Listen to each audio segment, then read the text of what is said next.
नमस्ते पारायणं वा? नमस्ते। योगेन चित्तस्य पदेन वाचां मलं शरीरस्य तु वैद्यकेन योपाकरोत्तं प्रवरं मुनीनां पतञ्जलिं प्राञ्जलिरानतोऽस्मि।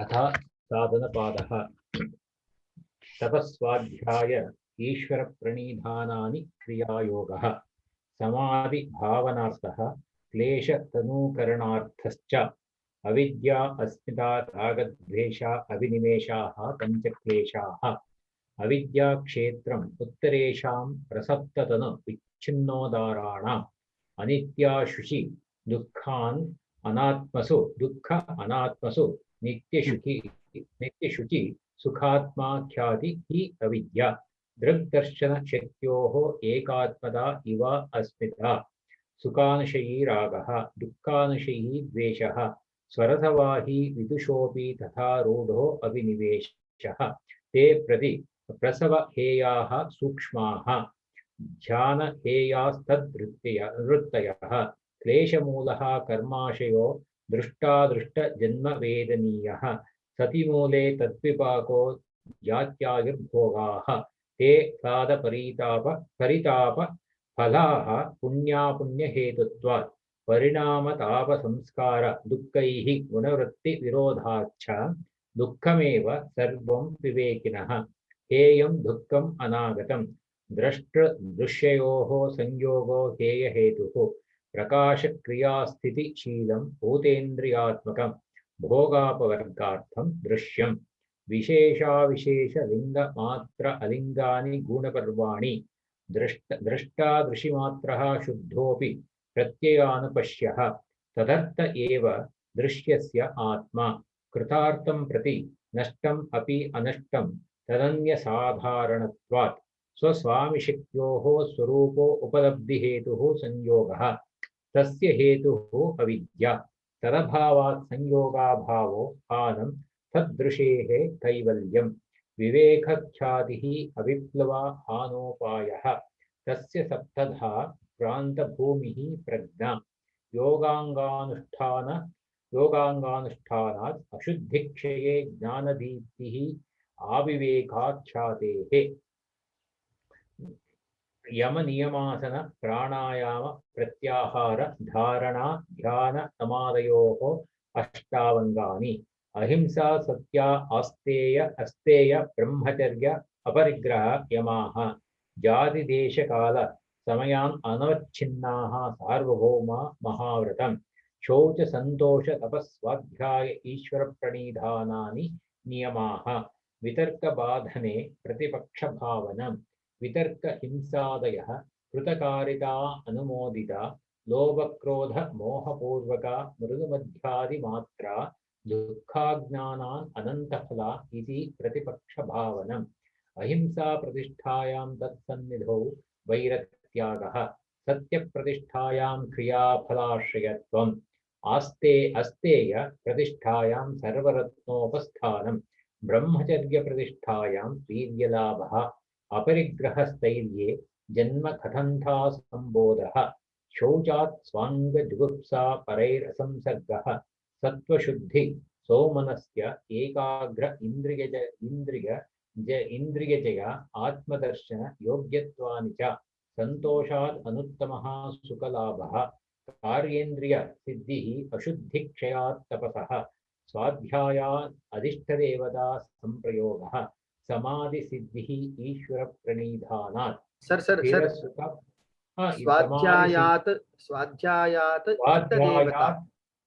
स्वाध्यायात् इष्टदेवता संप्रयोगः यस समाधि सिद्धिः ईश्वर प्रणिधानात् स्थिरसुखमासनं प्रयत्नशैथिल्यानन्त समापत्तिभ्यां ततो द्वन्द्वान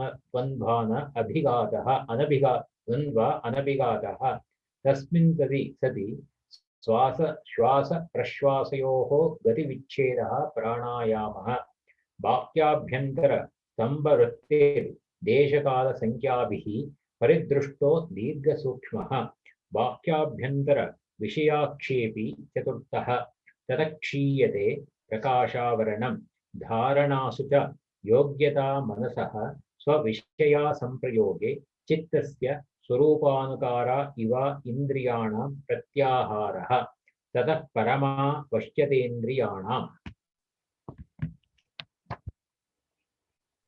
Yes, sir. ಸಾಧನ ಪಾದದ 30ನೇ ಸೂತ್ರ ಆಯ್ತು.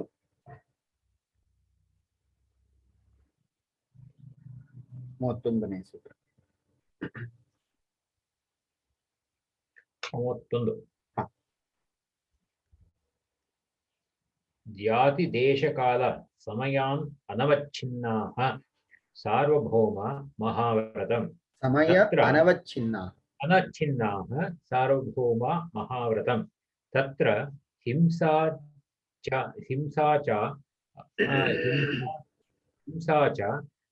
ಇತಿ ಹಿಂಸಾ ಜಾತ್ಯ ಹಿಂಸಾ ಜಾತಿ ಅನವಚ್ಛಿನ್ನ ಹಿಂಸಾ ಜಾತಿ ಅವಚ್ಛಿನ್ನಾಃ ಅಂತಿದೆ. ಜಾತಿ ಅವಚ್ಛಿನ್ನ ಸರಿ. ತತ್ರ ಹಿಂಸಾ ಜಾತಿ ಅವಚ್ಛಿನ್ನಾಃ ಮತ್ಸ್ಯ ವಧಕಸ್ಯ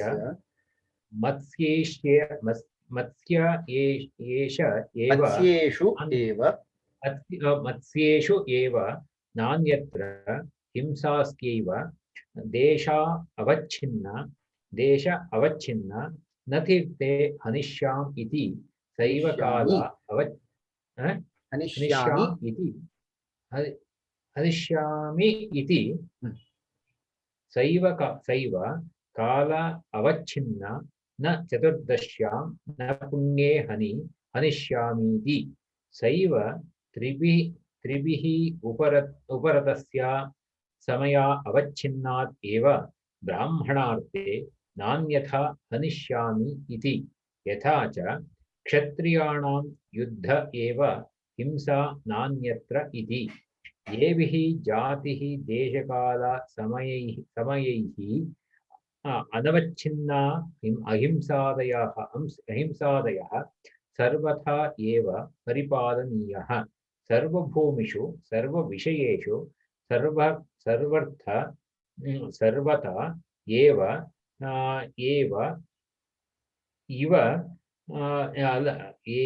ಸರ್ವದಾ ಏವ ಸರ್ವಥಾ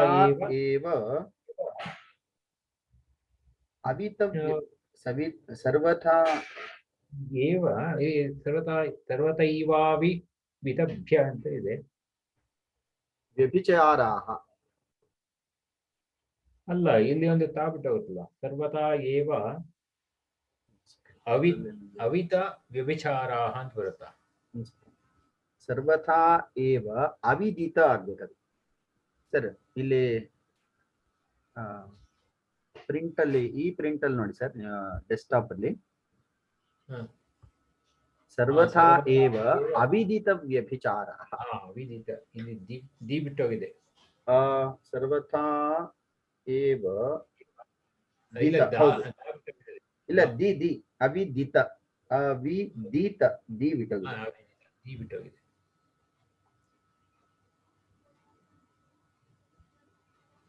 ಸರ್ವತಾ ಏವ ಅವಿದಿತ ವ್ಯಭಿಚಾರಾಃ ಸಾರ್ವಭೌಮ ಮಹಾವ್ರತಂ ಇತ್ಯುಚ್ಯಂತೆ. Yes sir. ಇದೊಂದು ಪ್ರಮುಖವಾದಂತಹ ಸೂತ್ರ. ಈ ಹಿಂದಿನ ಸೂತ್ರದಲ್ಲಿ ಅಹಿಂಸಾ ಸತ್ಯಾಸ್ತೇಯ ಬ್ರಹ್ಮಚರ್ಯ ಅಪರಿಗ್ರಹ ಯಮಾಹ ಅಂತ ಹೇಳಬೇಕಾದ್ರೆ ಅಲ್ಲಿ ಪ್ರಾಯಶಃ ಸದಾಶಿವ ಬ್ರಹ್ಮೇಂದ್ರರು ಅಂತ ಕಾಣುತ್ತೆ. ಒಂದು ಉಲ್ಲೇಖವನ್ನ ನಮ್ಮ ಪಾಠದ ಸಂದರ್ಭದಲ್ಲಿ ಗುರುಗಳು ಹೇಳಿದ್ದು ಬರ್ಕೊಂಡಿದ್ದೆ. ಹಿಂಸಾದಿಭ್ಯ ನಿಷಿದ್ಧ ಕರ್ಮಭ್ಯ ಯೋಗಿನಂ ಯಮಯಂತಿ ಇತಿ ಯಮಾಹ. ಯಮ ಎಂಬ ಶಬ್ದಕ್ಕೆ ಹಿಂಸಾದಿ ನಿಷಿದ್ಧ ಕರ್ಮಗಳಿಂದ ಯೋಗಿಯನ್ನ ನಿವೃತ್ತಿ ಮಾಡುತ್ತೆ, ಅವನನ್ನ ಆ ನಿಷಿದ್ಧ ಕರ್ಮಗಳಿಂದ ವಿಮುಖನನ್ನಾಗಿ ಮಾಡುತ್ತೆ. ಆದ್ದರಿಂದ ಇವುಗಳಿಗೆ ಯಮ ಎಂಬ ಹೆಸರು. ಸಾಮಾನ್ಯವಾಗಿ ಪುರಾಣ ಮುಂತಾದಂತಹ ಭಾಗದಲ್ಲಿ ಯಮ ಸಾವಿನ ದೇವತೆ ಅನ್ನುವಂತೆ ಸೂಚಿಸಿದ್ದಾರೆ. ಆದ್ರೆ ಉಪನಿಷತ್ತಿನಲ್ಲಿ ಯಮನು ಒಬ್ಬ ತತ್ವಜ್ಞಾನಿ ಎಂಬಂತೆ ಅಥವಾ ಜ್ಞಾನಿ ಎಂಬಂತೆ ಅಲ್ಲಿ ಉಲ್ಲೇಖ ಮಾಡಿದ್ದಾರೆ. ಯಮ ನಚಿಕೇತ ಸಂವಾದ ಹಿಂದೆ ನಾವು ಕಠೋಪನಿಷತ್ತಿನಲ್ಲಿ ನೋಡಿದ್ದೇವೆ. ಆದ್ದರಿಂದ ಉಪನಿಷತ್ತಿನಲ್ಲಿರುವಂತಹ ಯಮನ ಕಲ್ಪನೆ ಮತ್ತು ಪುರಾಣಗಳಲ್ಲಿರುವಂತಹ ಕಲ್ಪನೆಗೂ ತುಂಬಾ ವ್ಯತ್ಯಾಸ ಇದೆ. ಆದ್ರೆ ಇಲ್ಲೂ ಕೂಡ ಯಮ ಶಬ್ದದ ಪ್ರಯೋಗ ಇದೆ, ಆದರೆ ಇಲ್ಲಿ ವ್ಯಕ್ತಿಯ ಅರ್ಥದಲ್ಲಿ ಇಲ್ಲ. ಯಮ ಎಂಬಂಥದ್ದು ಈ ರೀತಿಯ ನಿಷಿದ್ಧ ಕರ್ಮಗಳಿಂದ ಯೋಗಿಯನ್ನ ದೂರ ಇರುವಂತೆ ಮಾಡುವ ಸಾಧನವಾಗಿ ಯಮ ಎಂಬ ಕಲ್ಪನೆಯನ್ನ ಇಲ್ಲಿ ಕೊಟ್ಟಿದ್ದಾರೆ. ಇದು ಸಂಪೂರ್ಣವಾಗಿ ಪಾರಿಭಾಷಿಕ ಶಬ್ದ, ಟೆಕ್ನಿಕಲ್ ಟರ್ಮ್. ಈ ಯಮದ ಮಹತ್ವವನ್ನ ಈ 31ನೇ ಶ್ಲೋಕದಲ್ಲಿ 31ನೇ ಸೂತ್ರದಲ್ಲಿ ಹೇಳ್ತಾ ಇದ್ದಾರೆ. ಜಾತಿ ದೇಶ ಕಾಲ ಸಮಯ ಅನವಚ್ಛಿನ್ನಾಹ ಸಾರ್ವಭೌಮ ಮಹಾವ್ರತಂ. ಈ ಯಮ ಪಂಚ ಯಮಗಳೇನಿದೆ, ಅಹಿಂಸಾ ಸತ್ಯಾಸ್ತೆ ಬ್ರಹ್ಮಚರ್ಯ ಪರಿಗ್ರಹಗಳು, ಈ ಪಂಚ ಯಮಗಳು ಕೂಡ ಯಾವುದೇ ಪರಿಶಿಷ್ಟ ಅಲ್ಲ, ಅದು ಈಗಿನ ಶಬ್ದದಲ್ಲಿ ಬೇರೆ ಅರ್ಥ ಆಗ್ತದೆ. ಯಾವುದೇ ವಿಶಿಷ್ಟವಾದಂತಹ ಪರ್ಟಿಕ್ಯುಲರ್ ಒಂದು ಕ್ಯಾಸ್ಟ್ ಅಥವಾ ಜಾತಿಗೆ ಸಂಬಂಧಪಡುವುದಿಲ್ಲ. ಜಾತಿ ದೇಶಕ್ಕೂ ಸಂಬಂಧಪಡುವುದಿಲ್ಲ, ಕಾಲಕ್ಕೂ ಸಂಬಂಧಪಡುವುದಿಲ್ಲ. ಹಾಗೆಯೇ ಸಮಯ, ಇಲ್ಲಿ ಸಮಯ ಅಂದ್ರೆ ಪ್ರಯೋಜನ ಅಂತ ಕೊಟ್ಟಿದ್ದಾರೆ ನೋಡಿ. ಹರ್ಷಾನಂದ್ರ 104ನೇ ಪೇಜಿನಲ್ಲಿ ಸಮಯವೆಂದರೆ ಪ್ರಯೋಜನ, ತುಂಬಾ ಸುಂದರವಾಗಿ ಆ ಶಬ್ದ ಕೊಟ್ಟಿದ್ದಾರೆ. ಯಾಕಂದ್ರೆ ಕಾಲ ಮತ್ತು ಸಮಯ ಸಾಮಾನ್ಯವಾಗಿ ಒಂದೇ ಅರ್ಥವನ್ನೇ ಹೇಳುತ್ತದೆ. ಸಮಯ ಅನವಚ್ಛಿನ್ನಾಹ, ಇದು ಯಾವ ಇಂತಹ ಕಟ್ಟಳೆಗಳನ್ನು ಹೊಂದದಂತಹ ಸಾರ್ವಭೌಮ ಮಹಾವ್ರತಂ, ಅದು ಮಹಾವ್ರತ ಅಂತ ಕರೆಸ್ಕೊಳ್ಪಡ್ತದೆ. ಯಾವುದು? ಯಮ, ಪಂಚ ಯಮಗಳು. ಸಾಮಾನ್ಯವಾಗಿ ಈ ಪಂಚ ಯಮಗಳನ್ನ ಎಲ್ಲರೂ ಕೂಡ ತಮ್ಮ ತಮ್ಮ ಶಕ್ತಿ ಶ್ರದ್ಧೆ ಅನುಸಾರವಾಗಿ ಅನುಷ್ಠಾನ ಮಾಡ್ತಾರೆ. ಆದ್ರೆ ಇಲ್ಲಿ ಯೋಗಿಗೆ ಇದನ್ನ ವಿಶೇಷವಾಗಿ ವಿಧಾನ ಮಾಡಿರೋದ್ರಿಂದ ಅದು ಯೋಗಿಯ ವಿಷಯದಲ್ಲಿ ಸಾರ್ವಭೌಮ ಮಹಾವ್ರತಂ. ಉಳಿದವರಿಗೆ ಅದು ವ್ರತ ಅಂದ್ರೆ ಅವರು ತಮ್ಮ ಶ್ರದ್ಧೆ ಮತ್ತು ಶಕ್ತಿಯನ್ನ ಆಧರಿಸಿ ಆ ವ್ರತವನ್ನ ಅನುಷ್ಠಾನ ಮಾಡ್ತಾರೆ ಕೆಲವೊಂದು ಕಾಲ. ಆದರೆ ಯೋಗಿಯಾದಂಥವನಿಗೆ ಇದು ಮಹಾವ್ರತಂ, ಇದನ್ನ ಅವನು ಬಿಡ್ಲೇಬಾರದು. ಪ್ರಥಮವಾಗಿ ಇದನ್ನ ಪರಿಪಾಲನೆ ಮಾಡಿದ ನಂತರವೇ ಅವನಿಗೆ ಮುಂದೆ ಅಧಿಕಾರ ಪ್ರಾಪ್ತಿ ಆಗ್ತದೆ. 1ನೇ ಕ್ಲಾಸ್ ಪಾಸ್ ಆಗ್ಬೇಕು ಅವನು, ತದನಂತರ ಅವನು 2ನೇ ಕ್ಲಾಸ್ಗೆ ಹೋಗ್ಬೇಕು. ಸೊ ಇದು ಪ್ರಾಥಮಿಕ ಹಂತದಲ್ಲಿ ಇದರ ಮಹತ್ವವನ್ನ 31ನೇ ಸೂತ್ರದಲ್ಲಿ ವಿಶೇಷವಾಗಿ ಹೇಳಿದ್ದಾರೆ. ಇಲ್ಲಿ ಇನ್ನೊಂದು ಅಂಶ ಈ ಸೂತ್ರಕ್ಕೆ ಸಂಬಂಧಪಟ್ಟಂತೆ, ಪತಂಜಲಿ ಮಹರ್ಷಿಗಳ ಕಾಲ ಸುಮಾರು ಕ್ರಿಸ್ತಪೂರ್ವ 2 ಎಂಬುದಾಗಿ ಅನೇಕ ವಿದ್ವಾಂಸರ ಅಭಿಮತ. ಅದನ್ನ ಆದಿದೇವಾನಂದರ ಪುಸ್ತಕದಲ್ಲಿ ಆರಂಭದಲ್ಲಿ 1ನೇ ಪೇಜಿನಲ್ಲೇ ಕೊಟ್ಟಿದ್ದಾರೆ. ಕ್ರಿಸ್ತಪೂರ್ವ 2, ಅಲ್ಲಿಂದ ಆರಂಭಿಸಿ ಕ್ರಿಸ್ತ ಶಕ 2 ಈ ಕಾಲಘಟ್ಟದಲ್ಲಿ ಅಂತ ಹೇಳಿ ಎಲ್ಲ ವಿದ್ವಾಂಸರು ಹೇಳ್ತಾರೆ. ಹೆಚ್ಚಿನವರು ಕ್ರಿಸ್ತಪೂರ್ವ 2ಕ್ಕೆ ನಿಂತ್ಕೊಳ್ತಾರೆ ಅಂತ ಈ ಅಂಶವನ್ನ ಹೇಳಿದ್ದಾರೆ. ಕ್ರಿಸ್ತಪೂರ್ವ 2ರಲ್ಲಿಯೂ 2ಕ್ಕಿಂತ ಹಿಂದೆನೆ ನಾವು ಅಂದ್ರೆ ನಮ್ಮ ದೇಶದಲ್ಲಿ ಈ ಪದ್ಧತಿ ಇತ್ತು, ಜಾತಿ ಪದ್ಧತಿ ಇತ್ತು. ಆದ್ರೆ ಅದರ ವಿಕೃತಿಗಳು ಯಾವಾಗ ಆರಂಭ ಆಯ್ತು ಗೊತ್ತಿಲ್ಲ. ಅದಕ್ಕಿಂತ ಹಿಂದೆ ವರ್ಣ ಪದ್ಧತಿ ಇತ್ತು ಎಂಬ ಉಲ್ಲೇಖ ನಮಗೆ ಭಗವದ್ಗೀತೆಯಲ್ಲಿ ಸಿಗ್ತದೆ. ಚಾತುರ್ವರ್ಣ್ಯಂ ಮಯಾ ಸೃಷ್ಟಂ ಗುಣ ಕರ್ಮ ವಿಭಾಗಶಃ. ಗುಣ ಮತ್ತು ಕರ್ಮವನ್ನ ಆಧರಿಸಿ ಮನುಷ್ಯರನ್ನ 4 ವಿಧವಾಗಿ ಗುಂಪಾಗಿ ವಿಂಗಡಿಸಲಾಗಿದೆ. ಇದು ಡೈನಮಿಕ್ ಸಿಸ್ಟಮ್ ಆಗಿತ್ತು. ಅಂದ್ರೆ ಬ್ರಾಹ್ಮಣ ಅನ್ನುವಂಥವನು ಹೇಗೆ, ಕ್ಷತ್ರಿಯ ಅನ್ನುವಂಥವನು ಹೇಗೆ ಅಂದ್ರೆ ಅವರಿಗೆ ಇಂತಹ ಗುಣಗಳಿದ್ದವು ಮತ್ತು ಇಂತಹ ಕೆಲಸ. ಗುಣ ಅಂದ್ರೆ ಇದು ಮೈಂಡ್ ಸೆಟ್, ಕೆಲಸ ಕರ್ಮ ಅಂದ್ರೆ ಅವರು ಯಾವ ದಿನನಿತ್ಯದ ಕೆಲಸ ಮಾಡ್ತಿದ್ರೋ ಅದು. ಈ ಹಿನ್ನೆಲೆಯಲ್ಲಿ ಬೇಡನಾದಂಥವನು ವಾಲ್ಮೀಕಿ ಒಬ್ಬ ಮಹಾಕವಿ ಅಥವಾ ಏನು ದೇವರ್ಷಿ ಆಗಬಹುದು, ಮಹರ್ಷಿ ಆಗಬಹುದು. ಈ ರೀತಿ ಅನೇಕ ಉದಾಹರಣೆಗಳನ್ನ ನಾವು ನೋಡಬಹುದು. ಒಬ್ಬ ದುಷ್ಟ ರಾಜನಾದಂಥವನು ಕೂಡ ಮುಂದೆ ಜ್ಞಾನೋದಯವಾಗಿ ಅವನು ಪರಿವರ್ತನೆಯನ್ನು ಹೊಂದ್ತಾನೆ.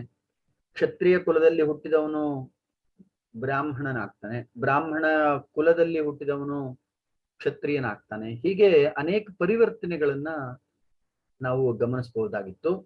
ವರ್ಣ ಪದ್ಧತಿಯು ಚಾಲ್ತಿಯಲ್ಲಿದ್ದಾಗ. ಆದ್ರೆ ಈ ವರ್ಣ ಪದ್ಧತಿಯು ಎಲ್ಲಿಯವರೆಗೆ ಚಾಲ್ತಿಯಲ್ಲಿತ್ತು, ಎಲ್ಲಿಂದ ಈ ಜಾತಿ ಪದ್ಧತಿ ಆರಂಭ ಆಯಿತು? ಜಾತಿ ಪದ್ಧತಿ ಇದು ಸ್ಟ್ಯಾಟಿಕ್, ಇದು ಏನು ಕಾನ್ಸ್ಟೆಂಟ್, ಇಲ್ಲಿ ಬದಲಾವಣೆ ಸಾಧ್ಯ ಇಲ್ಲ. ಯಾವ ಜಾತಿಯಲ್ಲಿ ಹುಟ್ಟಿದನೋ ಅದೇ ಜಾತಿಯಲ್ಲೇ ಅವನು ಸಾಯ್ಬೇಕು. ಅಂದ್ರೆ ಜನನದಿಂದ ಮರಣದವರೆಗೆ ಒಬ್ಬ ವ್ಯಕ್ತಿಯ ಹುಟ್ಟಿನ ಆಧಾರದಿಂದ ಅವನನ್ನ ನಿರ್ಣಯ ಮಾಡುವಂಥದ್ದು ಜಾತಿ ಪದ್ಧತಿ. ಅವನ ಗುಣ ಮತ್ತು ಕರ್ಮದ ಆಧಾರದಿಂದ ನಿರ್ಣಯ ಮಾಡುವಂಥದ್ದು ವರ್ಣ ಪದ್ಧತಿ. ಈ ರೀತಿ ವರ್ಣ ಪದ್ಧತಿಯು ಎಲ್ಲಿಯವರೆಗೆ ಸಮಾಜದಲ್ಲಿತ್ತು ಅಲ್ಲಿಯವರೆಗೆ ತುಂಬಾ ಅದೊಂದು ವೈಬ್ರೆಂಟ್ ಸೊಸೈಟಿ ಅಂತ ಹೇಳ್ತಿದ್ರು. ಒಂದು ಸಚೇತನವಾದಂತಹ ಸಮಾಜವಾಗಿತ್ತು, ಕ್ರಿಯಾಶೀಲ ಸಮಾಜವಾಗಿತ್ತು. ಯಾಕಂದ್ರೆ ಈ 4 ವಿಭಾಗಗಳು ಸಂಪೂರ್ಣವಾಗಿ ಏನು ಡೈನಮಿಕ್ ಅಥವಾ ಅದು ಸ್ಥಿರವಾಗಿರ್ಲಿಲ್ಲ, ಚಲನಶೀಲವಾಗಿತ್ತು ಪದ್ಧತಿ. ಈ ಜಾತಿ ಪದ್ಧತಿ ಅನ್ನುವಂಥದ್ದು ನಮ್ಗೆ ಇಲ್ಲಿ ಕಂಪ್ಲೀಟ್ ರೆಫರೆನ್ಸ್ ಸಿಗ್ತದೆ. ಜಾತಿ ಅನ್ನುವಂತಹ ಶಬ್ದವನ್ನೇ ಸೂತ್ರಕಾರರೇ ಬಳಸಿದ್ದಾರೆ. ಕ್ರಿಸ್ತಪೂರ್ವ 2ಕ್ಕಿಂತ ಮುಂಚೆ ಈ ಶಬ್ದ ಚಾಲ್ತಿಯಲ್ಲಿ ಇರುವಂತದ್ದನ್ನ ನಾವು ಇಲ್ಲಿ ಗಮನಿಸಬಹುದಾಗಿದೆ. ಇದ್ರ ಬಗ್ಗೆ ಇನ್ನೊಂದು ಸ್ವಲ್ಪ ಅಧ್ಯಯನ ಆಗ್ಬೇಕಾಗಿದೆ.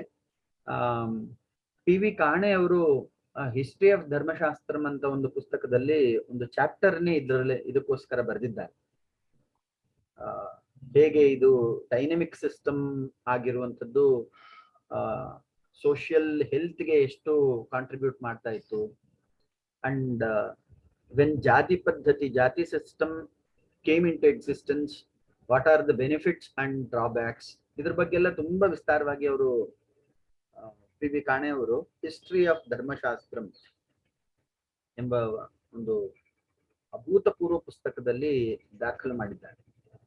ಒಟ್ಟಾರೆ ಈ ವಿಷಯ ತುಂಬಾ ಗಹನವಾದಂತಹ ಗಂಭೀರವಾದಂತಹ ಚರ್ಚೆಯನ್ನ ಉಂಟು ಮಾಡುತ್ತದೆ. ಇದು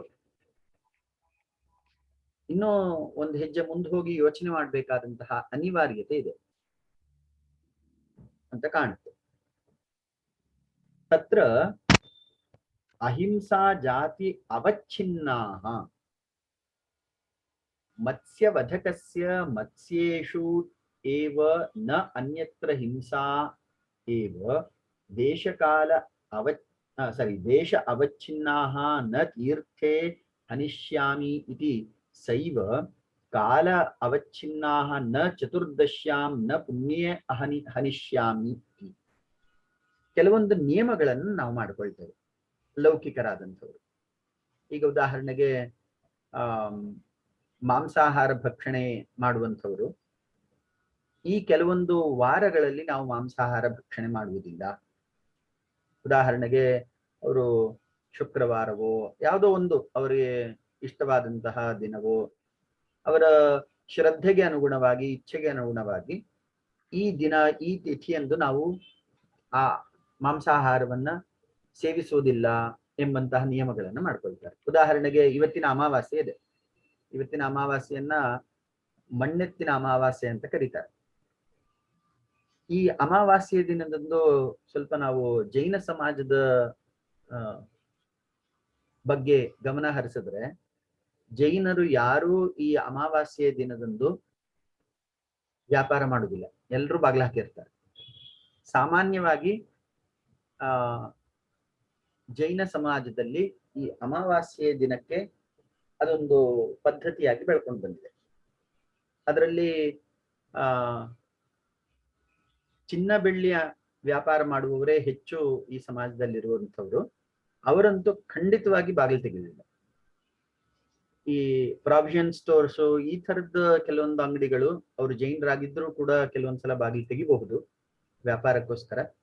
ಆದ್ರೆ ಚಿನ್ನ ಬೆಳ್ಳಿ ಅಂಗಡಿ ವ್ಯಾಪಾರ ಚಿನ್ನ ಬೆಳ್ಳಿ ಅಂಗಡಿ ಇಟ್ಟಿರುವವರು, ವ್ಯಾಪಾರ ಮಾಡುವವರು ಅಮಾವಾಸ್ಯೆಯದಂದು ನಾನು ಗಮನಿಸಿದ ಹಾಗೆ ಅವರು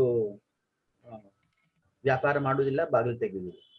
ಈ ತರದ್ದು ಕೆಲವೊಂದು ನಿಯಮಗಳು ಅವರವರ ಪರಂಪರೆಯಲ್ಲಿ, ಕುಲ ಪರಂಪರೆಯಲ್ಲಿ ಅಥವಾ ಆ ಒಂದು ಜಾತಿಯ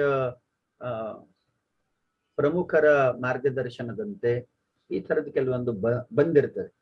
ತತ್ರ ಅಹಿಂಸಾ ಜಾತಿ ಅವಚ್ಛಿನ್ನಾಹ ಇದಕ್ಕೆ ಉದಾಹರಣೆ ಕೊಡ್ತಾ ಇದ್ದಾರೆ.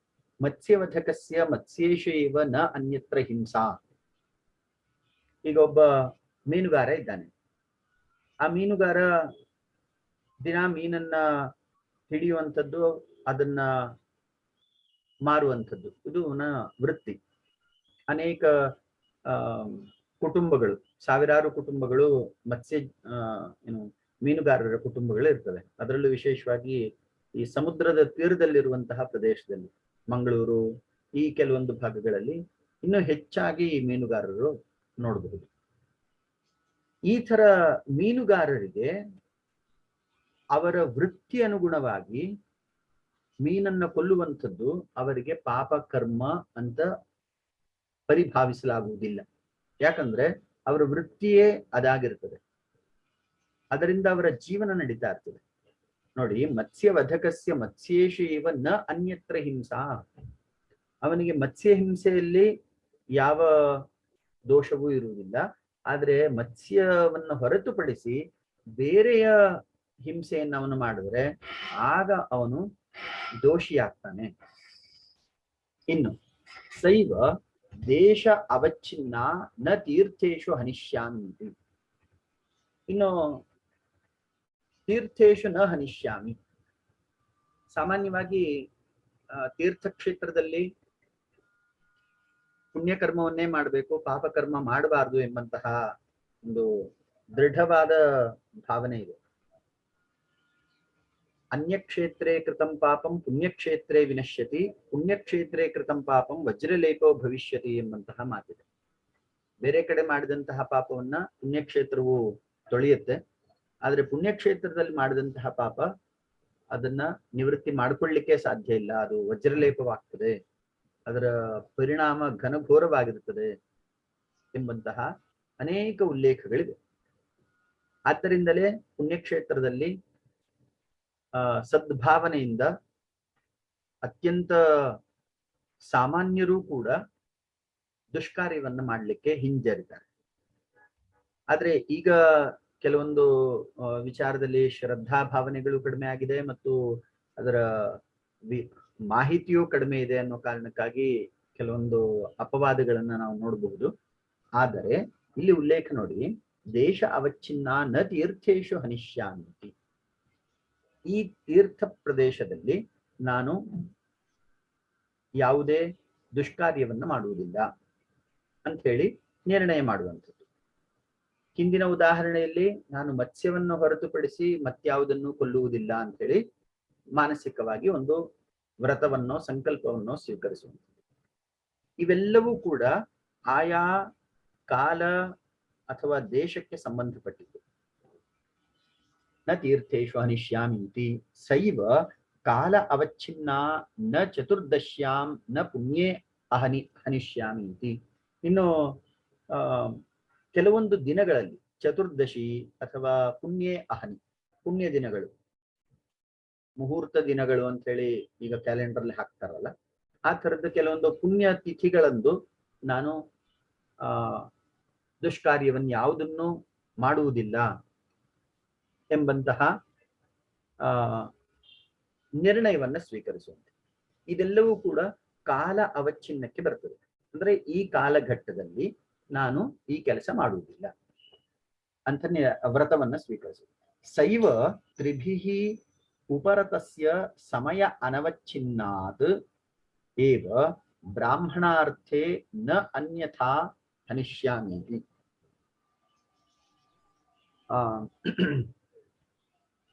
ಬ್ರಾಹ್ಮಣ ಮುಂತಾದಂತಹ ಪುಣ್ಯ ಜೀವಿಗಳು ಅಂದ್ರೆ ಯಾರು ತನ್ನ ಸಮಗ್ರ ಜೀವನವನ್ನ ಅತ್ಯಂತ ಸರಳವಾಗಿ ಕಳೆಯುತ್ತಾ ವೇದಶಾಸ್ತ್ರಾದಿ ಅಧ್ಯಯನಕ್ಕೆ ಜೀವನವನ್ನು ಮುಡಿಪಾಗಿಟ್ಟಿರ್ತಾರೋ ಅಂತಹ ಪುಣ್ಯಾತ್ಮರು ಅವರನ್ನ ನಾನು ಯಾವ ಕಾಲಕ್ಕೂ ಮಾತಿನಿಂದಾಗಲಿ ಮನಸ್ಸಿನಿಂದಾಗಲಿ ಕೃತಿಯಿಂದಾಗಲಿ ಹಿಂಸೆ ಮಾಡುವುದಿಲ್ಲ. ಇದು ಈ ತರದ ಕೆಲವೊಂದು ವಿಶಿಷ್ಟವಾದ ವ್ಯಕ್ತಿಗಳ ಬಗ್ಗೆ ಪೂಜ್ಯ ಭಾವನೆಯನ್ನು ಹೊಂದಿ ಅವರ ಬಗ್ಗೆ ನಾನು ಗೌರವದಿಂದ ಇರ್ತೇನೆ ಅಂತ ವ್ರತವನ್ನ ಸ್ವೀಕರಿಸೋದು. ಯಥಾಚ ಕ್ಷತ್ರಿಯಾಣಾಂ ಯುದ್ಧೇ ಏವ ಹಿಂಸಾ ನ ಅನ್ಯತ್ರ. ಇನ್ನು ಕ್ಷತ್ರಿಯರಾದಂಥವರ ಧರ್ಮವೇ ದುಷ್ಟ ಶಿಕ್ಷಣ ಶಿಷ್ಟ ರಕ್ಷಣ. ಶಿಷ್ಟರನ್ನ ಸಜ್ಜನನ್ನ ರಕ್ಷಣೆ ಮಾಡ್ಬೇಕಾದ್ರೆ ದುಷ್ಟರನ್ನ ಶಿಕ್ಷೆ ಮಾಡಬೇಕು. ಇಲ್ಲ ಅಂದ್ರೆ ದುಷ್ಟರು ತಮ್ಮ ದೌಷ್ಟ್ಯವನ್ನ ಮೆರೆಯುತ್ತಾ ಶಿಷ್ಟರನ್ನ ಸರ್ವನಾಶ ಮಾಡುತ್ತಾರೆ. ಆ ಹಿನ್ನೆಲೆಯಲ್ಲಿ ಕ್ಷತ್ರಿಯರಾದಂಥವರು ದುಷ್ಟರನ್ನ ಯಾವುದೇ ಹಿಂಜರಿಕೆ ಇಲ್ಲದೆ without any compassion ruthlessly they have to act. ಈ ಶಬ್ದ ಪ್ರಯೋಗ ಮಾಡ್ತಾರೆ. ರೂತ್ಲೆಸ್ ಆಗಿರ್ಬೇಕಾಗುತ್ತೆ. ಅವರು ಯಾವುದೇ ವಿಚಾರಗಳನ್ನು ಭಾವನೆಗಳನ್ನು ಮನಸ್ಸಿನಲ್ಲಿ ಇಟ್ಕೊಳ್ಳುವ ಅವಶ್ಯಕತೆನೇ ಇಲ್ಲ. ಈಗ ಒಬ್ಬ ಟೆರರಿಸ್ಟ್ ಇದ್ದಾನೆ ಅಂದ್ರೆ ಅವನ್ನ ಕೊಲ್ಬೇಕಾದಂಥದ್ದು ಸೈನಿಕನ ಒಂದು ಕರ್ತವ್ಯ ಆಗಿರುತ್ತೆ. ಆದ್ದರಿಂದ ಸೈನಿಕನು ಅವನಲ್ಲಿ ಶುದ್ಧಾತ್ಮ ಇದೆ, ನಾನು ಅವನ್ನ ಕೊಲ್ಲಬಾರ್ದು, ಈ ರೀತಿಯ ವಿಚಾರಗಳನ್ನ ಪಕ್ಕಕ್ಕಿಟ್ಟು ಅವನು ತನ್ನ ಜನರ ಶಿಷ್ಟ ಜನರ ನಾಶಕ್ಕೆ ಹೊರಟಿದ್ದಾನೆ ಅನ್ನೋ ಕಾರಣಕ್ಕಾಗಿ ಅವನು ಅಂತಹ ಉಗ್ರವಾದಿಯನ್ನ ಹನನ ಮಾಡ್ಲಿಕ್ಕೆ ತೊಡಗಲೇಬೇಕಾಗ್ತದೆ. ನಾವು ಭಗವದ್ಗೀತೆಯಲ್ಲೂ ಅದನ್ನೇ ನೋಡಬಹುದು. ಯುದ್ಧಸ್ವ ಭಾರತ ತಸ್ಮಾತ್ ಯುದ್ಧಸ್ವ ಭಾರತ, ನೀನು ಯುದ್ಧ ಮಾಡ್ಲೇಬೇಕು ಅಂತೇಳಿ ಕೃಷ್ಣ ಅರ್ಜುನನಿಗೆ ತುಂಬಾ ನಾನಾ ವಿಧವಾದಂತಹ ದೃಷ್ಟಾಂತಗಳನ್ನ ವಿಚಾರಗಳನ್ನ ಕೊಟ್ಟು ಅಧರ್ಮದ ವಿರುದ್ಧ ನೀನು ಯುದ್ಧ ಮಾಡ್ತಿದ್ದೀಯೇ ಹೊರತು ನಿನ್ನ ಬಂಧು ಬಾಂಧವರ ವಿರುದ್ಧ ಅಲ್ಲ ಅನ್ನುವಂತಹ ಒನ್ ಲೈನ್ ಮೆಸೇಜ್ ಕೊಟ್ಟಿರ್ತಾನೆ. ನೀನು ಯುದ್ಧ ಮಾಡ್ತಿರುವಂಥದ್ದು ಅಧರ್ಮದ ವಿರುದ್ಧ ಮತ್ತು ಧರ್ಮ ಪ್ರತಿಷ್ಠಾಪನೆಗೋಸ್ಕರ. ಅದನ್ನು ಹೊರತುಪಡಿಸಿ ನಿನ್ನ ಬಂಧು ಬಾಂಧವರು ಸನ್ಮಿತ್ರರು ಇವರ ಜೊತೆ ನೀನು ಯುದ್ಧ ಮಾಡ್ತಾ ಇಲ್ಲ ಅನ್ನುವಂತಹ ಒಂದು ಗಹನ ತತ್ವವನ್ನ ಅವನಿಗೆ ತಿಳಿಸ್ತಾನೆ. ಸೊ ಇಲ್ಲಿ ನಾವು ಏನ್ ಗಮನಿಸ್ಬೇಕು ಅಂದ್ರೆ ಯಥಾಚ ಕ್ಷತ್ರಿಯಾಣಾಂ ಯುದ್ಧೇ ಏವ ಹಿಂಸಾ ನ ಅನ್ಯತ್ರ. ಅವನಿಗೆ ಯುದ್ಧದಲ್ಲಿ ಯಾವುದೇ ದೋಷ ಬರುವುದಿಲ್ಲ. ಅವನ ಕರ್ತವ್ಯ ಪರಿಪಾಲನೆ ಮಾಡ್ತಾ ಇರೋದ್ರಿಂದ ಅವನಿಗೆ ಯುದ್ಧದಲ್ಲಿ ಉಂಟಾಗುವಂತಹ ದೋಷಗಳು ಅವನಿಗೆ ಅಂಟಿಕೊಳ್ಳುವುದಿಲ್ಲ. ಆದ್ರೆ ವಿನಾಕಾರಣ ಯಾರನ್ನೋ ಹಿಂಸೆ ಮಾಡ್ತಿದ್ದಾನೆ, ಯಾವುದೋ ಒಂದು ಜೀವಿಯನ್ನ ಕೊಂದು ಆನಂದ ಪಡ್ತಾ ಇದ್ದಾನೆ, ಈ ಥರದ್ದಾದ್ರೆ ಅವನಿಗೆ ಹಿಂಸೆ ಬರ್ತದೆ ಅನ್ನುವಂತಹ ವಿಚಾರವನ್ನ ಧರ್ಮಶಾಸ್ತ್ರಗಳಲ್ಲೂ ಹೇಳಿದ್ದಾರೆ. ಭಗವದ್ಗೀತೆ ಮುಂತಾದಂತಹ ಪ್ರಮುಖ ಧಾರ್ಮಿಕ ಗ್ರಂಥಗಳಲ್ಲಿಯೂ ನಾವು ನೋಡ್ಲಿಕ್ಕೆ ಸಾಧ್ಯ. ಏಭಿಹಿ ಜಾತಿ ದೇಶ ಕಾಲ ಸಮಯೈಹಿ ಅನವಚ್ಛಿನ್ನ ಅಹಿಂಸಾದಯ ಸರ್ವಥಾ ಏವ ಪರಿಪಾಲನೀಯಾ. ತುಂಬಾ ಸ್ಪಷ್ಟವಾಗಿ ಹೇಳ್ಬಿಟ್ರು. ಈ ತರ ಯಾವುದೇ ಕಂಡೀಷನ್ಸ್ ಇಟ್ಕೊಳ್ಬಾರ್ದು. ಜಾತಿ ಅಥವಾ ವ್ಯಕ್ತಿಗೆ ಸಂಬಂಧಪಟ್ಟಂತಹ ನಿರ್ಬಂಧನೆಗಳು, ದೇಶಕ್ಕೆ ಸಂಬಂಧಪಟ್ಟಂತಹ ನಿರ್ಬಂಧನೆ, ಕಾಲ, ಹಾಗೆ ಪ್ರಯೋಜನ ಮುಂತಾದ ಯಾವ ನಿರ್ಬಂಧನೆಗಳನ್ನು ಇಟ್ಟುಕೊಳ್ಳದೆ ಈ 5 ಅಹಿಂಸಾ ಸತ್ಯಾಸ್ತೆಯ ಬ್ರಹ್ಮಚರ್ಯ ಪರಿಗ್ರಹಗಳನ್ನ ನಿತಾಂತ ಶ್ರದ್ಧೆಯಿಂದ ಅನುಷ್ಠಾನ ಮಾಡಬೇಕು. ಅಹಿಂಸಾದಯ ಸರ್ವಥಾ ಏವ ಪರಿಪಾಲನೀಯ ಶಬ್ದ ತುಂಬಾ ಸ್ಪಷ್ಟವಾಗಿದೆ. There is no question of ambiguity. ಸರ್ವಥಾ ಏವ ಪರಿಪಾಲನೀಯ ಅಹಿಂಸಾದಯ ಸರ್ವಭೂಮಿಷು ಸರ್ವ ವಿಷಯೇಷು ಸರ್ವಥಾ ಏವ ಅವಿದಿತ ವ್ಯಭಿಚಾರಾಹ ಸಾರ್ವಭೌಮಾಹ ಮಹಾವ್ರತಂ ಇತಿ ಉಚ್ಯಂತೆ. ಎಲ್ಲ ಕಾಲದಲ್ಲಿಯೂ, ಎಲ್ಲ ಸಂದರ್ಭದಲ್ಲಿಯೂ, ಎಲ್ಲ ಸ್ಥಿತಿಯಲ್ಲಿಯೂ ಯೋಗಿ ಆದಂಥವನಿಗೆ ಈ ವ್ರತಗಳು ಮಹಾವ್ರತಗಳಾಗಿರುತ್ತವೆ.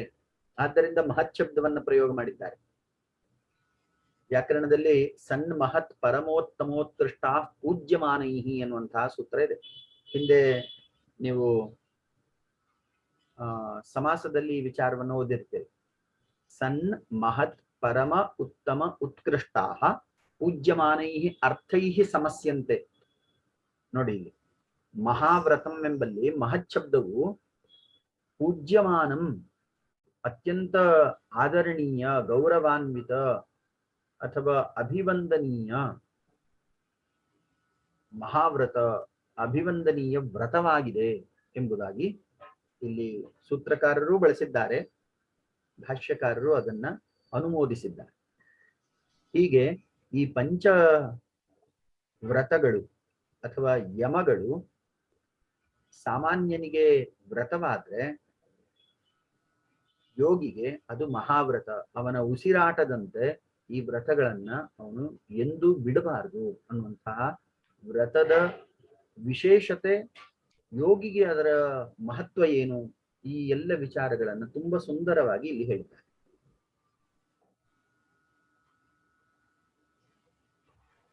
ಮುಂದೆ ಹೋಗೋಣ. 32 ಶೌಚ ಸಂತೋಷ ತಪಸ್ವಾಧ್ಯಾಯ ಈಶ್ವರ ಪ್ರಣೀಧಾನಾನಿ ನಿಯಮಾಃ. ತತ್ರ ಶೌಚಂ ಮೃಜ್ಜಲಾದಿ ಜನಿತಂ ಮೇಧ್ಯಾಭಿ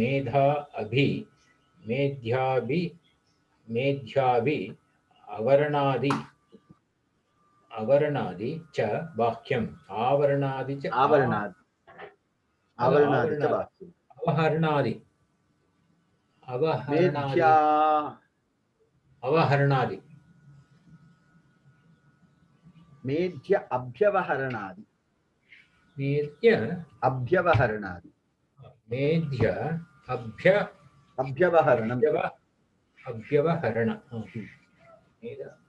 ಮೇಧ್ಯ ಅಭ್ಯವಹರಣಾದಿ ಚ ಬಾಹ್ಯಂ ಅಭ್ಯಂತರಂ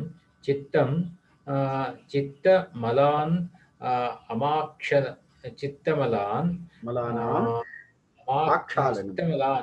ಚಿತ್ತಮಲಾನಾಂ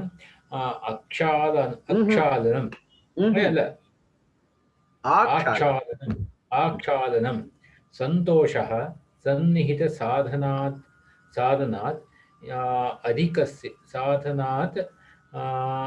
ಅಧಿಕಸ್ಯ ಅನುಪಾದಿತ್ಸ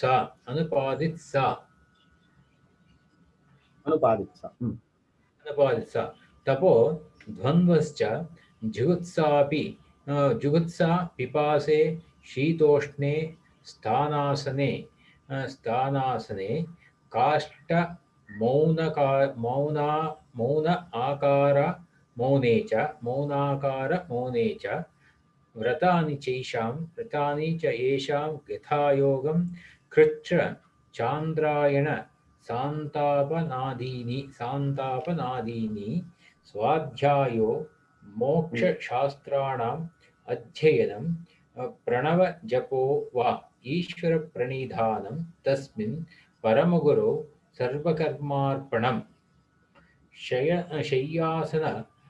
ಶಯ್ಯಾಸನ ಸ್ತೋತ ಪದಿ ವ್ರಜನ್ವಾ ಸ್ವಸ್ಥಃ ಪರಿಕ್ಷೀಣ ವಿತರ್ಕ ಜಾಲಃ ಸಂಸಾರ ಬೀಜಕ್ಷಯ ಅಮೀಕ್ಷಮಾಣಃ ಸ್ಯಾನ್ ನಿತ್ಯ ಮುಕ್ತೋ ಅಮೃತಭೋಗ ಭಾಗಿ ಯತ್ರ ಇದಂ ಮುಕ್ತಂ ತತಃ ಪ್ರತ್ಯಕ್ಷೇತನಾದಿಗಮಃ ಅಪಿ ಅಂತರಾಯ ಭಾವಶ್ಚ ಇತಿ.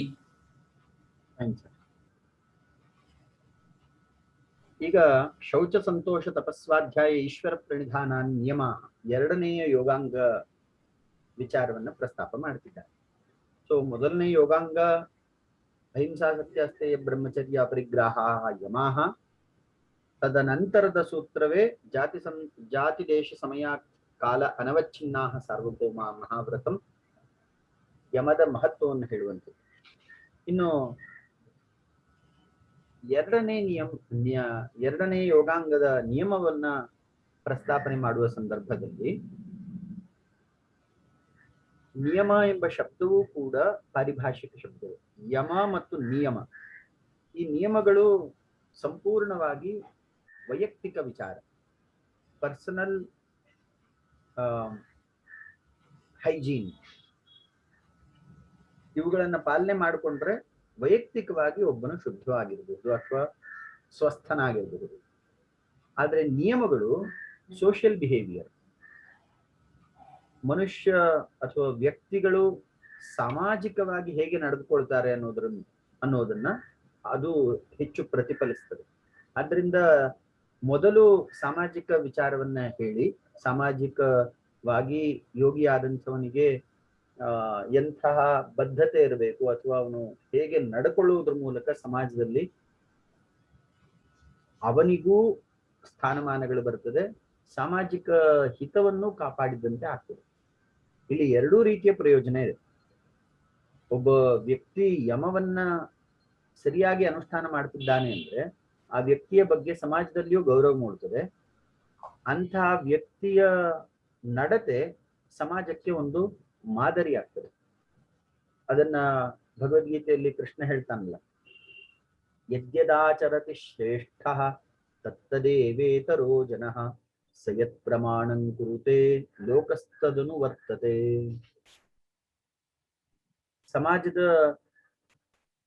ಹಿರಿಯರು ಹೇಗೆ ನಡೆದುಕೊಳ್ತಾರೋ, ಯದ್ಯದಾಚರತಿ ಶ್ರೇಷ್ಠ ತತ್ತದೇವ ಇತರಃ ಜನ, ಉಳಿದಂಥವರು ಅದನ್ನೇ ಒಂದು ಆದರ್ಶವಾಗಿ ಮೇಲ್ಪಂಕ್ತಿಯಾಗಿ ಪರಿಭಾವಿಸಿ ನಡೆದುಕೊಳ್ತಾರೆ. ಸಹ ಯತ್ ಪ್ರಮಾಣಂ ಕುರುತೆ ಲೋಕಃ ತತ್ ಅನುವರ್ತದೆ. ಅವನು ಯಾವುದನ್ನ ಆದರ್ಶ ಅಂತ ಹೇಳಿ ತನ್ನ ಜೀವನದಲ್ಲಿ ಪರಿಪಾಲನೆ ಮಾಡ್ಕೊಂಡು ಬರ್ತಿರ್ತಾನೋ ಅದನ್ನ ಉಳಿದವರು ಕೂಡ ಅನುಕರಣೆ ಮಾಡ್ತಾರೆ. ಆದ್ದರಿಂದ ಒಂದು ಸಾಮಾಜಿಕ ಹಿತದ ದೃಷ್ಟಿಯಿಂದಲೂ ಕೂಡ ಯಮಗಳು, ಅಹಿಂಸಾ ಸತ್ಯಾಸ್ತೆಯ ಬ್ರಹ್ಮಚರ್ಯ ಪರಿಗ್ರಹಗಳು ತುಂಬಾ ಮಹತ್ವದ ಪಾತ್ರವನ್ನು ವಹಿಸ್ತಾರೆ. ಗಂಭೀರವಾದಂತಹ ಕೊಡುಗೆ ಇದೆ ಅದಕ್ಕೆ. ಇನ್ನು ನಿಯಮಗಳು ವೈಯಕ್ತಿಕವಾದಂತಹ ವಿಚಾರ. ಶೌಚ, ಸಂತೋಷ, ತಪಃ, ಸ್ವಾಧ್ಯಾಯ, ಈಶ್ವರ ಪ್ರೇಂಧ. ತತ್ರ ಶೌಚಂ ಮೃಜ್ಜಲಾರ್ಜನಿತಂ ಮೇಧ್ಯ ಅಭ್ಯವಹರಣಾದಿ ಚ ಬಾಹ್ಯಂ. ಬಾಹ್ಯ ಶೌಚ ಮತ್ತು ಆಂತರಿಕ ಶೌಚ.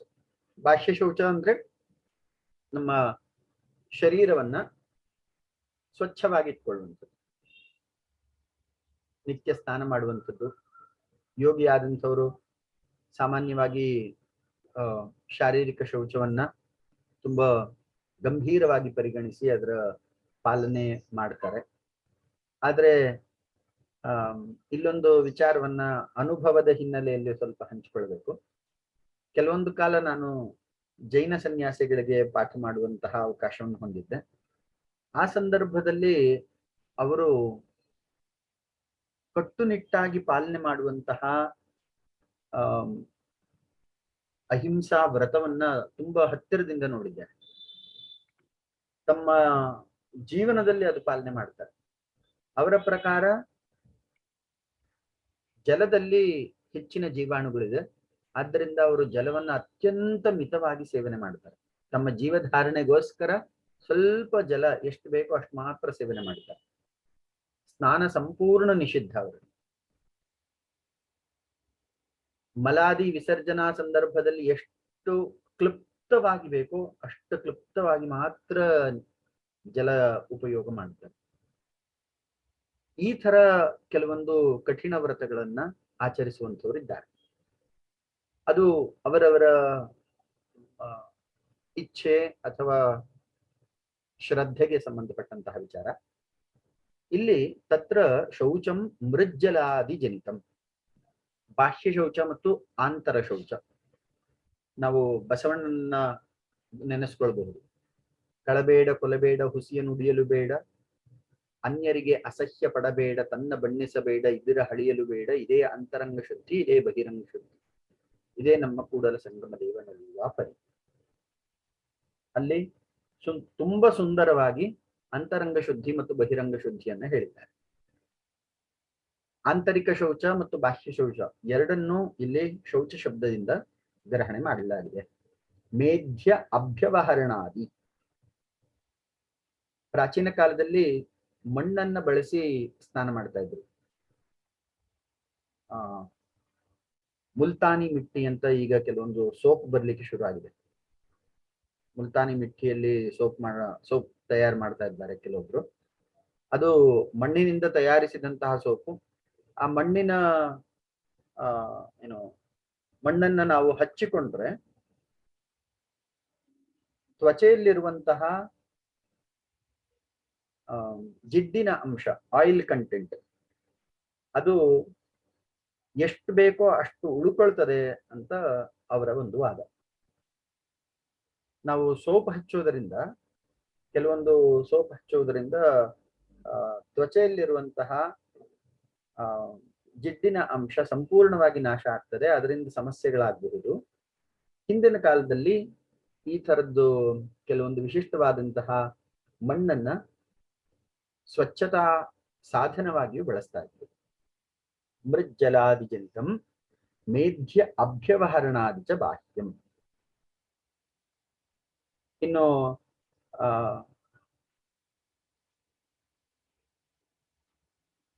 ಆಹಾರ ಸೇವನೆಯೂ ಕೂಡ ಬಾಹ್ಯ ಶೌಚದಲ್ಲೇ ಇಲ್ಲಿ ಜೋಡಿಸಿದ್ದಾರೆ. ಆಹಾರ ಸೇವನೆಯಿಂದ, ಶುಚಿಯಾದಂತಹ ಆಹಾರ ಸೇವನೆಯಿಂದ, ರುಚಿಯಾದಂತಹ ಆಹಾರ ಸೇವನೆಯಿಂದ ಶರೀರವು ದೃಢವಾಗಿ ಬಲಿಷ್ಠವಾಗಿರುತ್ತದೆ. ಶರೀರಂ ಆದ್ಯಂ ಖಲು ಧರ್ಮ ಸಾಧನ. ಯದ್ಯಪಿ ವೇದಾಂತ ದೃಷ್ಟಿಯಿಂದ ಅಥವಾ ದರ್ಶನಗಳ ದೃಷ್ಟಿಯಿಂದ ಆತ್ಮನಿಗೆ ಶರೀರವು ಬಂಧನ ಆಗಿದ್ರೂ ಕೂಡ ಶರೀರವನ್ನ ಧರ್ಮ ಸಾಧನೆಗೆ, ಅಂದ್ರೆ ಯೋಗಿ ಆದಂಥವನು ತನ್ನ ಮೋಕ್ಷ ಸಾಧನೆಗೆ, ಪುರುಷಾರ್ಥ, ಅಂತಿಮ ಚರಮ ಪುರುಷಾರ್ಥ ಸಾಧನೆಗೆ ಬಳಸ್ಕೊಳ್ಬೇಕು. ಆದ್ದರಿಂದ ಶರೀರವನ್ನ ಸಂರಕ್ಷಣೆ ಮಾಡಿಕೊಳ್ಬೇಕು. ಅದರ ಬಗ್ಗೆ ತುಚ್ಛವಾದಂತಹ ಅಭಿಪ್ರಾಯವನ್ನ ಹೊಂದಬಾರದು. ಆದ್ರೆ ಇದಕ್ಕೆ ವಿರುದ್ಧವಾಗಿ ಜೈನ ಶಾಸ್ತ್ರದಲ್ಲಿ ನಾವು ನೋಡ್ತೇವೆ, ಅವರು ಶರೀರವನ್ನ ತುಂಬಾ ಹಿಂಸೆ ಮಾಡ್ತಾರೆ. ತಮ್ಮ ಕೇಶವನ್ನ ಕೈಯಿಂದ ಕಿತ್ಕೊಳ್ಳುವಂಥದ್ದು, ಅದ್ರ ಬಗ್ಗೆ ವ್ಯಾಮೋಹ ಹೋಗ್ಲಿ ಎನ್ನುವಂತಹ ದೃಷ್ಟಿಯಿಂದ ಮಾಡ್ತಾರೆ. ಈ ರೀತಿ ವಿಭಿನ್ನ ವಿಚಾರಗಳಿದೆ. ಹಿಂದೂ ಸಮಾಜದಲ್ಲಿ ಒಂದೇ ವಿಚಾರ ಮಾತ್ರ, ಇದೊಂದೇ ಪಾತ್, ಇದೊಂದೇ ಮಾರ್ಗ ಅನ್ನುವಂತಹ ಅಭಿಪ್ರಾಯ ಇಲ್ವೇ ಇಲ್ಲ. ಎಲ್ಲ ಮಾರ್ಗಗಳು ಮುಕ್ತವಾಗಿವೆ. ಇಲ್ಲಿ ಮೇಧ್ಯ ಅಭ್ಯವಹರಣಾದಿಚ ಬಾಹ್ಯಂ. ಅಭ್ಯವಹರಣಂ ನಾಮ ಭೋಜನಂ, ಅನ್ನ ಸ್ವೀಕಾರ. ಆಭ್ಯಂತರಂ ಚಿತ್ತಮಲಾನಾಂ ಆಕ್ಷಾಲನಂ. ಮನಸ್ಸಿನ ಕೊಳೆಯನ್ನ ತೊಳೆಯುವಂಥದ್ದು ಆಭ್ಯಂತರ. ಆಭ್ಯಂತರಂ ಅಂದ್ರೆ ಒಳಗಿನ ಸ್ವಚ್ಛತೆ. ಹೊರಗಿನ ಸ್ವಚ್ಛತೆ ಬಗ್ಗೆ ನಾವು ಸಾಮಾನ್ಯವಾಗಿ ಎಚ್ಚರವಾಗಿರ್ತೇವೆ. ಆದ್ರೆ ಚಿತ್ತಮಲದ ವಿಚಾರವಾಗಿ ಹೆಚ್ಚು ಗಮನ ಇರುವುದಿಲ್ಲ. ಆಭ್ಯಂತರಂಚ ಚಿತ್ತಮಲಾನಾಂ ಆಕ್ಷಾಲನಂ. ಇದಕ್ಕೆ ಪ್ರಾಯಶಃ ಹರ್ಷಾನಂದರ ಒಂದು ಉಲ್ಲೇಖದಲ್ಲೂ ಅದು ಹೇಗೆ ಅಂದ್ರೆ, ಚಿತ್ತದ ಬಗ್ಗೆ ಅವರು ಕೊಡುವಂತಹ ದೃಷ್ಟಾಂತ ತುಂಬಾ ಸೊಗಸಾಗಿದೆ. ಈ ತಾಮ್ರದ ಪಾತ್ರೆಯನ್ನ ಪ್ರತಿನಿತ್ಯ ಸ್ವಚ್ಛ ಮಾಡಬೇಕು. ಇಲ್ಲ ಅಂದ್ರೆ ಅದು ಕಲ್ಮಶವಾಗಿ ಕಾಣ್ತದೆ. ನಿತ್ಯ ಶುದ್ಧಿಯನ್ನ ಮಾಡದ ಹೊರತು ತಾಮ್ರ ಪಾತ್ರೆಯು ಸ್ವಚ್ಛತೆಯನ್ನ ಹೇಗೆ ಉಳಿಸ್ಕೊಳ್ಳುವುದಿಲ್ವೋ ಅದೇ ರೀತಿ ಮನಸ್ಸು ಕೂಡ ನಿತ್ಯ ಸ್ವಚ್ಛತೆಯನ್ನ, ಪೋಷಣೆಯನ್ನ ಅಪೇಕ್ಷೆ ಪಡುತ್ತೆ ಅಂತ ಹೇಳಿ ಉದಾಹರಣೆಯನ್ನ ಕೊಡ್ತಾ ಇದ್ದೆ. ಸಂತೋಷ ಸನ್ನಿಹಿತ ಸಾಧನಾತ್ ಅಧಿಕಸ್ಯ ಅನುತ್ಪಾದಿಸ. ಸಂತೋಷ ಅಂದ್ರೆ ತನಗೆ ಯಾವುದು ಪ್ರಾಪ್ತವಾಗಿದೆಯೋ ಅದರಲ್ಲಿ ಸುಖವನ್ನ ಕಾಣುವುದು.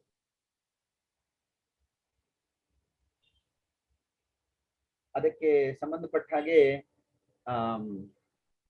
ಸಂತೃಪ್ತಿ ಎಂಬ ಶಬ್ದವನ್ನು ಕೂಡ ಪ್ರಯೋಗ ಮಾಡಿದ್ದಾರೆ.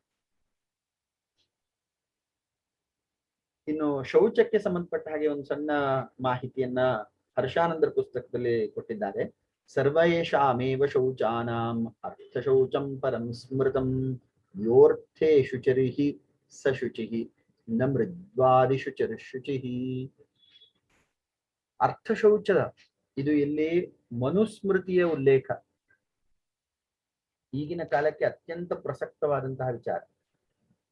ಅರ್ಥ ಶೌಚ, ಫಿನಾನ್ಷಿಯಲ್ ಕ್ಲೆನ್ಲಿನೆಸ್, ಒಂದು ಹೊಸ ಕಾನ್ಸೆಪ್ಟ್. ಟ್ರಾನ್ಸ್ಪರೆನ್ಸಿ ಅಂತಾನು ಕರೀತಾರೆ. ನೀವು ಈ ಕ್ಷೇತ್ರದಲ್ಲಿ ತುಂಬಾ ಸಾಧನೆ ಮಾಡಿದ್ದೀರಿ. ನೀವು ಇದ್ರ ಬಗ್ಗೆ ಏನಾದ್ರು ಹೇಳ್ತೀರಾ ಸರ್? ಫೈನಾನ್ಷಿಯಲ್ ಡಿಸಿಪ್ಲಿನ್ ಅಂತಾರೆ ಅದಕ್ಕೆ. Discipline, fine. ಫೈನಾನ್ಷಿಯಲ್ ಡಿಸಿಪ್ಲಿನ್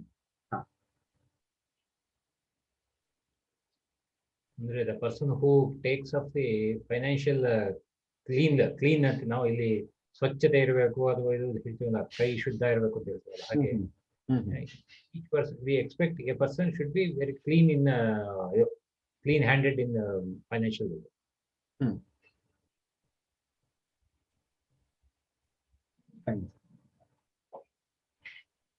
ಇದ್ರ ಬಗ್ಗೆ ಮನುಸ್ಮೃತಿಯಲ್ಲಿಯೇ ಉಲ್ಲೇಖ ಇದೆ ನೋಡಿ.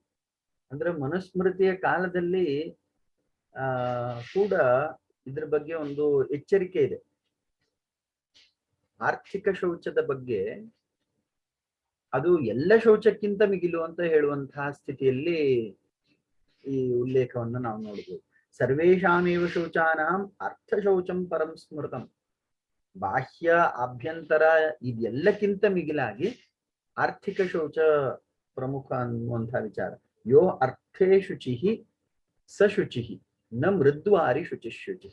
ಮೃತ ವಾರಿ, ವಾರಿ ಅಂದ್ರೆ ನೀರು, ಮಣ್ಣು ನೀರು ಇದನ್ನ ಹಾಕಿಕೊಂಡು ಒಳ್ಳೆಯ ಬಟ್ಟೆ ಮನ ಇವೆಲ್ಲಗಳ ಮೂಲಕ ಶೌಚ ಪಡ್ಕೊಳ್ಳುವಂಥದ್ದು. ಅದಕ್ಕಿಂತ ಹೆಚ್ಚಾಗಿ ಅರ್ಥ ಶೌಚವು ಫಿನಾನ್ಷಿಯಲ್ ಡಿಸಿಪ್ಲಿನ್ ಅನ್ನುವಂಥ ಮಾತು ಹೇಳಿದ್ರಲ್ಲ, ಅದು ಹೆಚ್ಚು ಮುಖ್ಯ ಅನ್ನುವಂಥ ಮಾತನ್ನ ಇಲ್ಲಿ ಹೇಳಿದ್ದಾರೆ.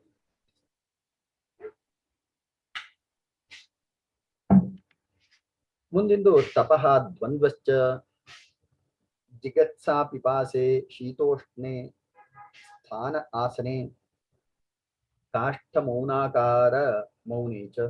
ಸರ್ ನಾವ್ ಇಲ್ಲಿಗೆ ನಿಲ್ಲಿಸ್ಕೊಳ್ಳೋಣ, ಇದು ಮುಂದಿನ ಭಾಗಕ್ಕೆ ಸ್ವಲ್ಪ ಸಮಯ ಬೇಕಾಗುತ್ತೆ. ಇಲ್ಲಿಗೆ ನಿಲ್ಲಿಸ್ಕೊಂಡ ತಪಃ ಅಲ್ಲಿಂದ ಶುರು ಮಾಡಿ ಸರ್, ನಾಳೆ ಸೋಮವಾರದಿಂದ. Thank you. ಯೋಗೇನ ಚಿತ್ತಸ್ಯ ಪದೇನ ವಾಚಾಂ ಮಲಂ ಶರೀರಸ್ಯ ಚ ವೈದ್ಯಕೇನ ಯೋಪಾಕರೋತ್ತಂ ಪ್ರವರಂ ಮುನೀನಾಂ ಪತಂಜಲಿಂ ಪ್ರಾಂಜಲಿರಾನತೋಸ್ಮಿ. ಓಕೆ ಸೋಮವಾರ. ಓಕೆ.